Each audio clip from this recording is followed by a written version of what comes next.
সাবেক প্রধানমন্ত্রী বেগম খালেদা জিয়াকে শেষ বিদায় জানাতে ঢাকায় ঢল নেমেছে হাজারো মানুষের, যার প্রয়াণে বাংলাদেশের রাজনৈতিক ইতিহাসের এক অবিস্মরণীয় অধ্যায়ের সমাপ্তি ঘটল। বুধবার রাজধানীর রাজপথ রূপ নেয় জনসমুদ্রে। বিএনপি চেয়ারপারসনের জানাজায় অংশ নিতে দেশের বিভিন্ন প্রান্ত থেকে ছুটে আসেন অগণিত নেতাকর্মী ও সাধারণ মানুষ। দীর্ঘদিন ধরে নানা জটিল রোগে ভোগার পর মঙ্গলবার ৮০ বছর বয়সে শেষ নিঃশ্বাস ত্যাগ করেন তিনি। শারীরিক অসুস্থতা সত্ত্বেও তিনি ছিলেন দেশের রাজনীতির অন্যতম প্রধান শক্তি। এমনকি ২০২৬ সালের সাধারণ নির্বাচনেও তার দল ছিল অন্যতম প্রধান প্রতিদ্বন্দ্বী। জাতীয় পতাকা ও দলীয় পতাকার মিছিলে আসা সমর্থকরা আজ বেগম জিয়ার সাধারণ গৃহবধূ থেকে দেশের প্রথম নারী প্রধানমন্ত্রী হয়ে ওঠার রোমাঞ্চকর রাজনৈতিক যাত্রার কথা স্মরণ করছেন। আমাদের দেশনেত্রী বেগম খালেদা জিয়া হাল ধরেছেন। উনি তিলে তিলে এই বাংলাদেশ জাতীয়তাবাদী দলকে আজকে এই পর্যায়ে নিয়ে আসছেন। আজকে ওনার এই মৃত্যুতে আমরা সারা বাংলাদেশের জনগণ শোকাহত। কিন্তু আমাদের বাংলাদেশ জাতীয়তাবাদী দলে না, শুধু এটা বাংলাদেশের গণতন্ত্রে যে শূন্যতার সৃষ্টি হয়েছে, এটা কখনোই পূরণ হওয়ার মতো না। জানাজার সময় যত এগিয়ে আসছিল, ঢাকার আকাশ বাতাস ততই ভারী হয়ে উঠছিল শোকার্থ মানুষের উপস্থিতিতে। সমর্থকরা বলছেন, ব্যক্তি জীবনের অনেক ত্যাগ আর বিসর্জনের বিনিময়ে তিনি দেশপ্রেমের এক অনন্য দৃষ্টান্ত স্থাপন করেছেন। মানুষ বেগম খালেদা জিয়াকে এই জন্য বেশি ভালোবাসেন যে তিনি দেশের স্বার্থে কোনো বিষয়ে ছাড় দেওয়ার জন্য সবসময় প্রস্তুত ছিলেন।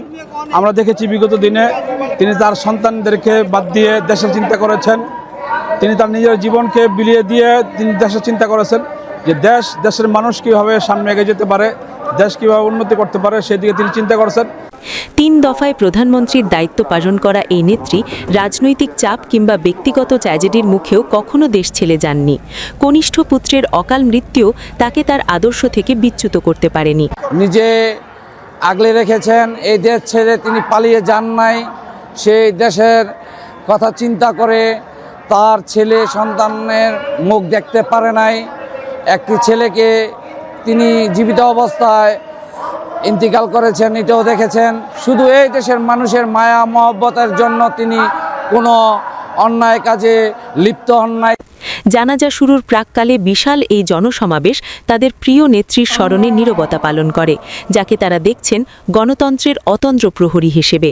সব কিছু যত সুখের যত দিক ছিল সবগুলো উনি গণতন্ত্রের দিকে তাকাইয়া উনি এ দেশ থেকে উনি কোথাও যায়নি। এই দেশের মানুষের সাথে উনি ছায়ার মতো লেগে রয়েছে। বেগম জিয়ার মৃত্যুতে অন্তর্বর্তীকালীন সরকার ৩ দিনের রাষ্ট্রীয় শোক ঘোষণা করেছে। বাংলাদেশের রাজনীতির অন্যতম এই মহিরুহের প্রস্থান দেশের গণতান্ত্রিক সংগ্রামের ইতিহাসে এক অপূরণীয় শূন্যতা রেখে গেল।